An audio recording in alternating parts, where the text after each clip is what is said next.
Mona Ellakany lost her mother and her husband in 1 year. In fact, she lost them 3 weeks apart. Mona's new reality left her with some difficult choices. Her first one was whether or not to stay in America or to move back home to Egypt. She chose America. And in 2021, Mona was diagnosed with breast cancer. During this powerful episode, she shares her story of struggle, her breast cancer experience, and all the ways her community, her superpower of women, rallied together to support her and her children. Mona is this year's honoree at Hats and Henna High Tea. It's going to be held on May 5th at the Junior League of Houston. And to learn more about Mona and about this event, go to therose.org. When you subscribe to our show, you help us grow. Someone you know may need to hear this story, so please share with your family and friends. And consider supporting our mission. Your donation can help save the life of an uninsured woman. Let's talk about your breast. A different kind of podcast presented to you by The Rose, a breast center of excellence and a Texas treasure. You're going to hear frank discussions about tough topics. And you're going to learn why knowing about your breast could save your life. Mona, welcome to our program. Thank you so much for being with us today. Thank you so much, Dorothy, for having me. Oh, of course, of course. So you have such an interesting story that you will be sharing at the Hats and Henna High Tea, and congratulations on being an honoree. Thank you. We're so pleased that you're going to be there. You're a professional career woman. You are a pharmacist, very well versed in the world of medicine. Yes. When it comes to medicine, drugs, yes. But you were diagnosed at a fairly young age with breast cancer. Mm-hmm. But tell us about those 2 or 3 years leading up to your diagnosis. It was like a quite tough times, like the breast cancer news. It wasn't one of the expected thing to hear. Unfortunately, in 2019, in April, I lost my mom to a brain tumor. And then 3 weeks after that, in May, I lost my husband to a heart attack. It was both of them, it was all of a sudden death happens. And it took me time to process and to live the world without having both of them, because they were so close. I was the oldest of my siblings, and I was so close to my mom. I used to talk to her. She's in Egypt. I'm originally from Egypt, and we used to talk to each other pretty much daily. So losing her, and in the middle of that, losing my husband too, it's everything changed. It never came back. So... And the husband was very unexpected. Yeah, it was on Mother's Day in 2019. He woke up and he was talking to us. I was preparing lunch, and all of a sudden my son, my oldest, he was like, "Oh, Mommy, my dad is lying on the floor." I was like, "What is happening?" And he was like, "I don't know. He doesn't respond." And I hurried up to the place that he was lying in the floor, and I was he's not responding. So I didn't know what to do. I knocked the door on my neighbors to help me out. Luckily he was a doctor, so he was try to help me doing a CPR, and at the same time he was calling 911 because I was in shock. I couldn't even think, and even the kids were witnessing that. I had his wife taking the kids from me because they're not supposed to see, but I couldn't think. And then by the time the 911 came, and they tried to rescue him, and they transferred him to the hospital, my hospital that I work with, the ER in my hospital. He didn't make it. By the time I arrived, after the ambulance took him, they just told me the news, it's just he's gone. And I don't know. In the beginning, is denial. You cannot believe, your partner for over 15 years has gone. And I had to go back to Egypt to the funeral. This is what his family requested. And I was living in my dad's house at this time. So there is no mom. My house turned on a funeral house. People comes and goes. It's for 6 weeks. And finishing paperwork and stuff, I'm becoming a widow. I had to change even like my Egyptian ID from married to a widow. This is what we have because the social status has to be written in there. So it was tough. It was tough for the kids, and I decided to go back after that. And I told my dad and my siblings that I'm going back. I'm taking the kids like after the funeral and everything with the paperwork. I told them I'm coming back to the US to raise my kids. But that had to be a difficult decision for you. It was, but at this time, I was thinking of what is the best for my kids' interest. I wasn't looking for me because if I choose me, I will remain in Egypt. Of course, I'm going to have my family around me, my friends. The country I grew up with is going to be more safe and secure, but I was like, look at the kids. I have like 3, and they are like born and raised in here, and it's just going to take them from the roots and coming, plus, with my culture, looking at orphans. I don't want my kids experience that in there. I don't want to pity or like people look at them in a sad way. I don't want to have that. Even for me, being a widow also in my culture is like kind of tough. It's not easy. And I feel like, you know what, I have my job. I worked so hard to get it and have my license. I work in a very good hospital and the kids are in a good schools. So it was, I'm going. It is just a decision. I'm not like even asking anybody. It is just me. I'm going back. And even like the ticket were booked already. The return ticket were booked before even we traveled to Egypt. Oh, you So were I determined. was having everything. Yeah. Yes. No matter, because sometimes it is tough, but you have to take decisions. Oh, yeah. So, and this is since then, like my tough decisions started for my life. It's just like a series of decisions, but like you have to take it, Dorothy, in order like to survive, and the kids survive in here. I have to make it. How old were your children then? The oldest, I think he was 13, and then I was having 9 and 8. 8. So they were really pretty young. By the time, like, I remember my oldest Mazen, he was like,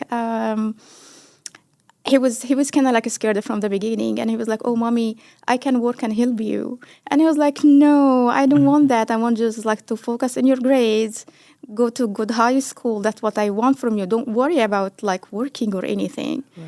And then later when we came back, of course, like, I'm coming from the Middle East. I depend on my husband a lot. Meaning some silly stuff. I don't know, even like changing batteries of the remote of the gate. I don't know. Just what to do with that. It's changing something with the computer, something. It's just, I was frustrated at the beginning. I was like Googling stuff. And I had like one day, I still remember this day, I was Googling something to fix it. And my oldest, he was looking at me, as like, mommy, our life is not the same anymore. Like in a sad way. And I was like, no, I'm learning. And I, as long as we're here together and we're doing it, it should be fine. It's just like, give me time. I'm learning the stuff. And here I am, Dorothy. I'm learning so much. Oh, yes. Now, we're talking 2019? Yes, 2019 when I lost my mom and my husband. Yes. Okay, so now we're going to fast forward a couple of years. Yeah. When were you diagnosed with breast cancer? In 2021.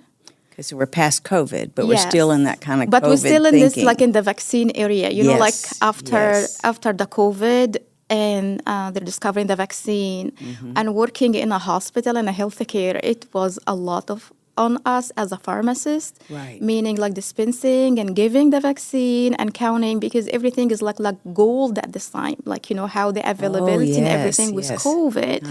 And we used to spend like a lot of hours in the hospital just like to cover as much patient as we can, because like everybody want to get the vaccine.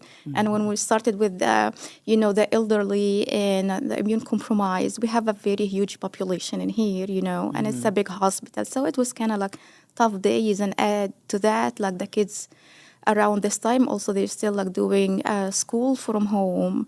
So it was kind of tough time, meaning I wasn't able like to take an actual vacation if like people like staying home, even, like in 2021, there's still people like slightly start to get out and travel and stuff. And I was like, I'm still in the hospital working Right. because they need us. Yes. So that this 2 years after him passed away, it was difficult, meaning because few months and COVID hits and everything also like upside down with us. It's not like Yes. adding the loss of your beloved one. It just also like the isolation from COVID. So it was me and the kids and pretty much like everybody else. Like life is getting different.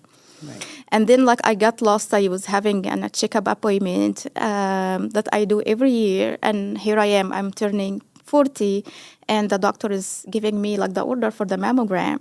And I told her, okay, so I took it, but I never First done mammogram. it. My first ever mammogram. Ever. I was like, okay, I don't have a history. I don't have anybody. I wasn't concerned. Like my dad's side, he has like my aunts and uncles has other different kind of cancer, like kidney, a colon, some breast. No, I was like, okay. I just like put it on the side and just like, okay.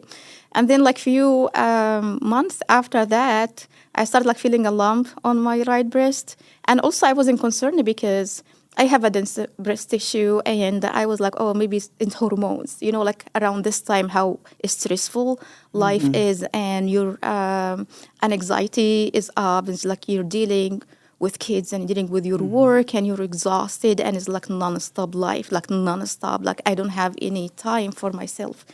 Just like imagine I didn't go do this mammogram because I don't have time to book on a schedule. It's just like, okay, let's put it aside. And then I felt like, okay, but this lump doesn't go away. So let me, let me go schedule an appointment to the primary care. And I wasn't even like serious. Okay, let's give it a try. And I went that day and she looked at me and she examined me and she said, no, maybe this is like a fluid accumulation or a cyst or something. Don't get worried, but like again, take the order and do it. And I was like, okay.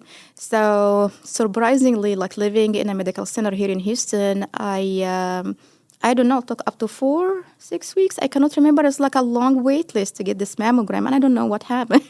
But anyway, I went and for my first time to get the mammogram, I was scheduled at 8 o'clock in the morning, and I was off this day from work, but I had to go to take a test. It's something like for a requirement for like, promotion or something that I need to take. And I had it scheduled, I think it's around 11 o'clock in the morning. So I was like, okay, it's perfect. 1 hour, the test and the mammogram, and then I will go. So when I went, when they asked me, hey, do you have any lump? Do you feel anything? I said like, yeah. And then, so we need to change in the mammogram from a checkup to a diagnostic. And this is like, I didn't even know this term. And I was like, okay, what does it mean? And they said, no, it's per protocol, it's required to have a mammogram and an ultrasound. This is in case you are feeling something. So this is the first time also like knowing that. And you said, we can reschedule you for another time because we need to fit you in a schedule for an ultrasound. And I was like, can you do something? And he said, okay, if you don't mind waiting, we will call the insurance and get the approval and then we're going to squeeze you in. I was like, okay, I can wait. I don't want to come back. So I waited, and luckily they were able to process the paperwork and got the approval from the insurance. And I got in. I did in the beginning the mammogram, and then I waited for the ultrasound. So I remember the lady, she was doing my ultrasound. She kept back and forth in specific areas on my breast, my right breast, and pressure a little bit and come back. And then like she started asking me questions. And she was like, do you have kids? I told her, yeah, I have 3. I was like, but like in a tone, like, it's kind of like suspicious to me. I was like, how old are your kids? Do you have anybody here? And then I started like to get worried. And then like all of a sudden she was like, okay, can you hold it for a second? I need to get the doctor. And she was like pretty much like hurried, opened the door, grabbed the doctor, and the doctor came, and she was like also moving the Doppler or whatever this is around certain areas, the exact same areas, until she finished. And then she looked at me in the eye and she said, okay, I can see 3 suspicious masses in your right breast, and we need to do an ultrasound ASAP. And I was like looking into her. This is To do an ultrasound or a biopsy? a biopsy Yeah, for the 3 areas. And I looked this like, really? And she said yes. And she was like, oh, how is your availability in your work schedule? I told her like, whatever. Like I will free up. This is getting serious. I will free up my appointments. And she said, okay, if we can get the approval from the insurance, are you okay waiting today? I was like, yes, I'm not leaving. So, and she said, okay, just like, okay, again, go to the waiting area. And if you're hungry, there's a cafeteria because it's getting closer to the lunchtime. And she said, if you are hungry, go to the cafeteria. There is food, and we will call you, like when it's your turn. So I got out, and I had to make a phone call for the hospital that I cannot attend today. And I called my supervisor, and I told her like, I have something came up. I was doing a mammogram, and they found something right now, and I need to do a biopsy. And then like I started like crying. And she told me, no worries, you're still young, like I don't think it's something serious. This is like a routine. So I canceled whatever I was having in a hospital, and I waited in a waiting area. I couldn't eat anything. I was like, I don't know who to take us. I just texted my sister. She's in Egypt also. And I was like, okay, I'm waiting. I have something in my wrist. I don't know. And I didn't text to my friends because I know like they're going to freak out, and it's so early to tell. Luckily, we got everything, and they were able to do the biopsy, the 3 areas. And after that, they asked me for another mammogram to do. I went again to do this second mammogram, and all of a sudden I fainted. I found myself on the floor. I don't know, like the anesthesia or me not eating the whole day. So 1 second I was like taking the mammogram, and other sound I was on the ground, and the nurses like around me trying to, Rouse you, yes. Yeah, and I was like, I was like, am I still dreaming or this is real? And then it is still real, Dorothy. And I was like, oh my God, I'm in this. And they asked me if you have any company, and I told them no because I wasn't expected this was gonna happen. This is gonna be my day. And do you wanna call somebody? I told them no. Just like give me 5 minutes, I will be fine to drive home. And I did. I went home, and I went silent, and I don't know what to do or who to take us in. And I was like, And then later in this evening, I texted one of my friends. She's an oncology pharmacist, and I tell her, "Hey, this is what I did." And she says, "Mona, are you serious?" And I asked her if she can show this to her husband. He's a radiology oncology too. And he showed it to another friend. And she said, okay, Mona, we don't want to jump into something, but it might be something. But like we need to see the biopsy. Because a day after the ultrasound, initial report, it showed, it's suspicious for malignancy. So see the word malignancy is like my heart was sinking. And I was like, oh my God. And I called another friend, and she said, Mona, you don't want to have this in your life. And I was like, I was mad in the beginning. I was like, why am I? Right. Well, of I course. was like, this was my initial response. I was so upset and angry. I was like, I already have enough in my life, But again, few days after that, I got the phone call from the clinic that is cancer. And we need to schedule you an oncology because you need to be under someone to start the treatment. Right. And I called my friends, and one of them, like she wasn't working, she was off that day, and she told me, Mona, I'm coming. You cannot be alone today. I need you to come out with me and go out, and we need to talk. And then all of a sudden, my life is changed from like just taking care of me and myself and surviving, because I was in surviving mode. I'm still in this surviving mode. She was talking to me about, do you have a will? Do you have a trust? Are you arranging your financial paperwork with the kids? And I was like, no, I never thought of that. And she was like, you should. Your kids is still minor. You don't have anybody here. You need to appoint a guardian. You need to do this. And I was like, another terminology is like coming in my life that Right. I don't know. I didn't think about it. You know what I mean? And they were like, step by step. So one arm, I'm doing all the appointment, the scans. I was like, CT scan, bony scan, MRI. I never done this in my life. I was a healthy person. And at the same time, you need to do this for your kids. You need to do this. I need to tell my siblings and my dad in Egypt what is happening. I still have my job. I need to set my right straight, and like, it was a lot. But what make it survivable for me, and I can take the initial steps into it, is my friends.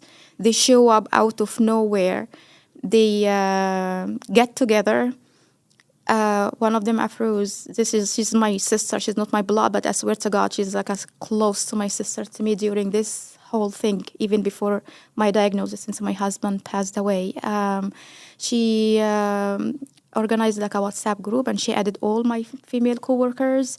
And hey, this is what Mona's having right now, and we need to be with her around this time.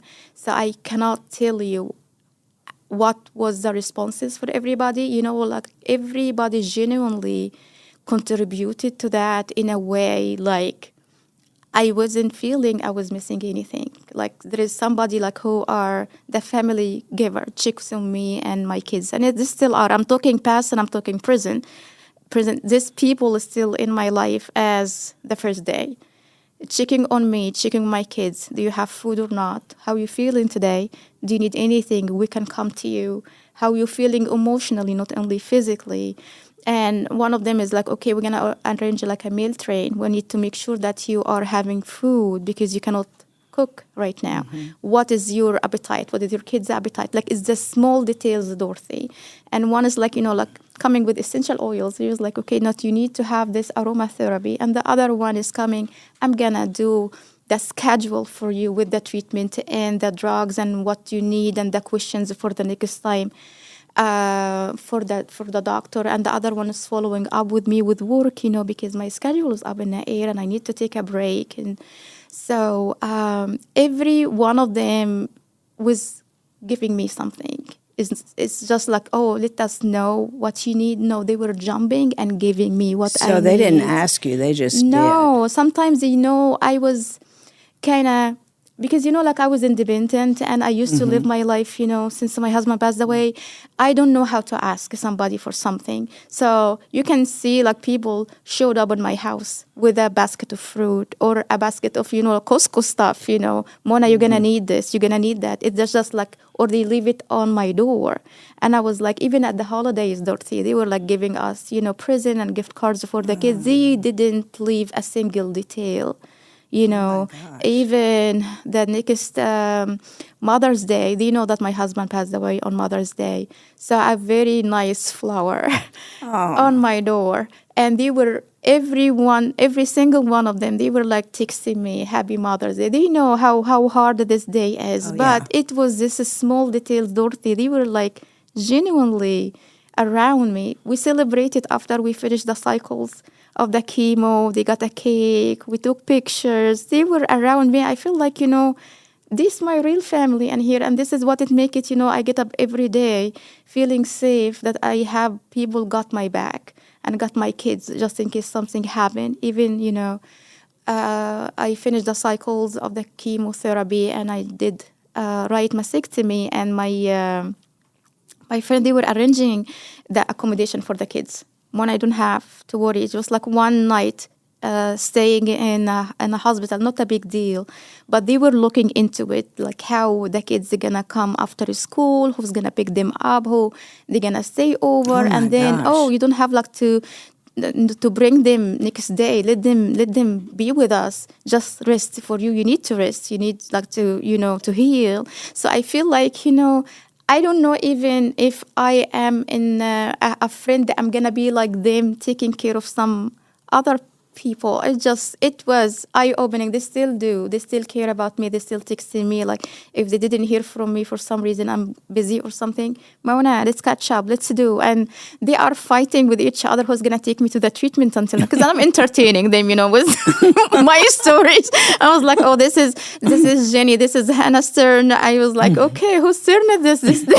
So I'm still imagine like I am almost 2.5 years with the treatment. I didn't stop treatment. And they're picking me up every 3 weeks. They never get bored of that. They didn't, we're tired. I was the one like, I'm feeling embarrassed sometimes because I feel like it's a job for them too. And I was like, no worry. If we're off, we're gonna pick you and we're gonna take you. Don't worry about this. And even like one of my friends is like she has something that she need to be somewhere else. She doesn't say. She arranged first something with other friend, and she tell me, Mona, I cannot come, but this person is gonna be with you. She doesn't. Then I cannot. It just phenomenal. Dorothy, I love them. It's just like, and I owe them so much. And they are giving me the strength in here. When you say the woman superpower, and they can do a lot of stuff, this is one of them. And it's just not a single one failed me. They all like helping in their own different ways. Oh my gosh, that gives me chills. So I owe them, and I love them all. I love you all. All of these examples, though, are so good for us to hear who may find a friend who needs that. I mean, I find those. I would never have thought of all those I'm things. lucky having, and they call it even the WhatsApp group like Mona's Tribe.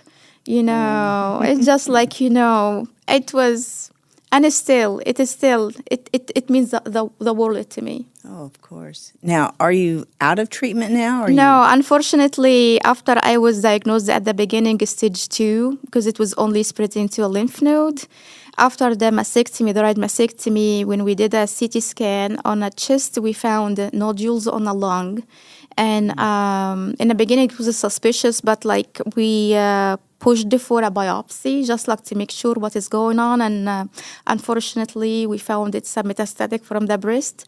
So this is another shocking news. This is the one that I couldn't handle. I cried because I thought like the cancer is over. I finished the chemotherapy. I did the mastectomy, heading to radiation, and that's it. I'm going back to my normal life. If it's like, normal, having that, I didn't know that the metastatic means a life treatment. Like it's not gonna stop. So I felt like, I'm dying. And I had another friend. She came in and she's like, okay, Mona, let's take a walk. Let's process this. Let's talk it out. And let's discuss the options and what is going to be the consequences of this new news that we have here. And, we talk it out. I had to break the news to my family again. And this is not a good news. And we talked to the doctor, and she said, no, we have treatment, we have this, we have that, and we're going to start having that. Initially, like when you facing so much tragic news in your life, and this is one of them, is not getting numb. It's just getting in a state like it's not processing the news. It's just, I don't know what is happening, but I have to do it. I have 3 kids, and everybody's like, I know you have to take care of yourself. You still have 3 kids in your shoulder, and you're listening to this sentence, you feel like your shoulder is heavy and getting heavier. It's not getting lighter. You thought it's getting lighter by finishing the surgery, but it's not. This still cancer is still on the news. It's still in your life. It doesn't want to go away. So I had to adapt. I had to accept like I'm gonna have treatments. I'm going to have a scheduled scan from time to time. I'm going to be working. I'm going to be taking care of the kids. So the thing is, like in the beginning, I was having a rough time dealing with the kids. How you see me sick for a few days. I cannot do anything for them. I cannot take them to their activities. I cannot entertain them like, going shopping or doing something for pick up and drop off from their friends. It's just, I can. And then I get up, I feel normal, we resume our life. So this cycle, initially, it was so difficult for the kids to process that. It was scary for me seeing the kids like that. Like I had a tough time how to break the news to my kids, because these kids saw their dad lying on the ground, dying. And now they're seeing their mom losing her hair and getting treatment and getting weaker. There is no family around them. I don't know how they're feeling. I was having my mom and dad until I grew up and I having kids. I don't know how they feel. So I was trying to protect their emotional being as much as I can, but pushing that on me, my body cannot do it. My body, I cannot push. I cannot pretend I'm good. I cannot pretend that certain days I cannot. So I asked a help from one of my friends, and she came with her husband. We sat down, dinner outside at a restaurant. After we finished eating, she started like talking about the news, and I was like looking, and the kids. My oldest, he was like, "Can I listen carefully, try to process?" My daughter, she kind of like trying to distract herself, like she doesn't want to listen to this news. Like this is no, she doesn't want to listen. And I feel like, I need to sit down another time with her, only her, just like to talk it out loud and hear her emotions. The little one, he's still a baby. He's still my baby. He was like sweet listening, but like, he didn't, like he was like, when my friend, she was telling them, no, mommy, gonna need help. Mommy, she gonna need, like to take care of yourself. Don't bother her. And he was like, okay, we'll do that. He was like so sweet. Like whenever you want to ask me, I will do it. Later, my oldest, he started like taking the responsibility, helping out a little bit with the chores. Luckily, he's driving right now, so he's helping. He's a big help right now, driving, his siblings back and forth. It's just like, they're growing, and they're growing with me during this time. Like now it has been 5 years losing my husband, and I feel like, we grew in a different way. I know like it's a different turn, but we're still here, and we still make it living, we're still going. We didn't lose the social activity. We didn't lose the sense of humor. We didn't lose like gathering on a TV and do stuff, or traveling. It's different, but it's not that bad, Dorothy. So this is like, my kids are normal, going to school, going activity, hanging with their friends. That's what I want to hear. That is what I want to see my kids. I don't want to see them like, hiding themselves and scared because, their mom going through something. So this is what the most important thing for me. I need to remain strong because they're going to feed from your energy. And I don't want to raise weak kids. I didn't leave my family in Egypt and here just like to have like, a miserable life with the kids. This is not my intention. And Right. It's my decision raising them here. So I need to be that strong for them, seeing that, raising them. And life also is not a fairy tale. Like raising kids here in America, you feel like, you are on the top of the world with the education and taking care, like you don't suffer as what we see in the world right now. Kids are spoiled sometimes. And I feel, hey, they are experiencing the tough days. They know how it looks like. They gonna process this. They're gonna be tougher. Whatever gonna happen in their life, they are prepared for it. In case I'm here, I'm not here, they should be able to navigate this life. I tell you, Mona, if ever you ever need anyone like you in someone's life, I cannot imagine. You have shared so many important things with us today.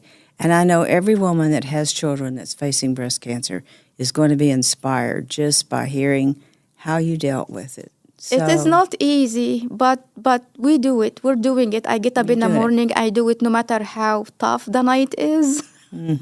But, something inside of you, there is hope. Oh, yes. And I'm following so many breast cancer women just for a good vibe. Just I want to also get something from their energy. I wanna, because I don't want to be this sad patient sitting on a bed every night crying that her destiny didn't go well. Right. I want to, just embrace what I'm having. And if you take the cup, I feel like my cup is full, is not half full, half empty.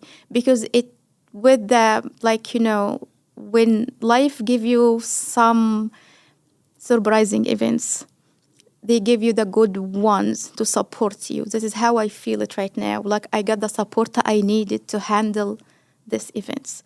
So my cup is full.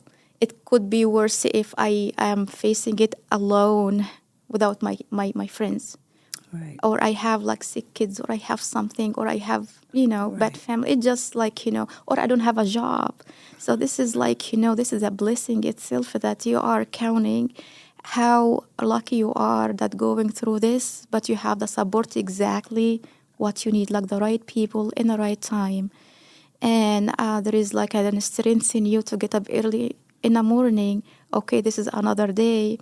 you are facing it with fear. I am having scans from time to time. My treatment, unfortunately, is not responding well to. My tumor is not responding well to treatment. Last year alone, I changed like 3 courses of treatment.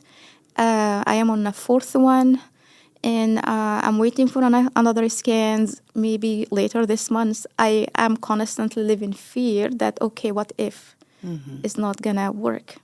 We're gonna go to square one, and then we're gonna look for another treatment or a clinical trial, because, metastatic now, they have lots of clinical research, and I'm seeing my options, but I'm still hesitant with that because, they're still like in phase 1. You don't know the side effects or the dosing and whatever. So I'm kind of like, patient handling that. But again, the fear of is not the fear of dying. Honestly, sometimes I feel like, I'm too tired. Let's let's do this. I'm sorry, but it's my kids. I still like, my oldest, he's graduating from high school this year. He's senior. Last year, I was like, am I gonna make it to see him? And I was like, by God's will, it's coming next month. You're here. Go. Yes. I'm here. I'm still here. My daughter, I want to see her, graduating in her wedding dress. I hope so. I was hoping, because I didn't have my mom around me with having kids. I was dreaming one day I'm going to hold her babies, and I held her out, will. So I was like, let me dream of that. Let me focus on that, because I don't want to leave them in this life alone, navigating this alone, So, yeah, you know what you need to do. Listen, we affirm all of your dreams, and we know they will come true. Thank you. Thank you so much for being with us today. Thank you so much. Thank you for joining us today on Let's Talk About Your Breasts. This podcast is produced by Speak Podcasting and brought to you by The Rose. Visit therose.org to learn more about our organization. Subscribe to our podcast, share episodes with friends, and join the conversation on social media using hashtag Let's Talk About Your Breasts. We welcome your feedback and suggestions. Consider supporting The Rose. Your gift can make the difference to a person in need. And remember, self-care is not selfish. It's essential.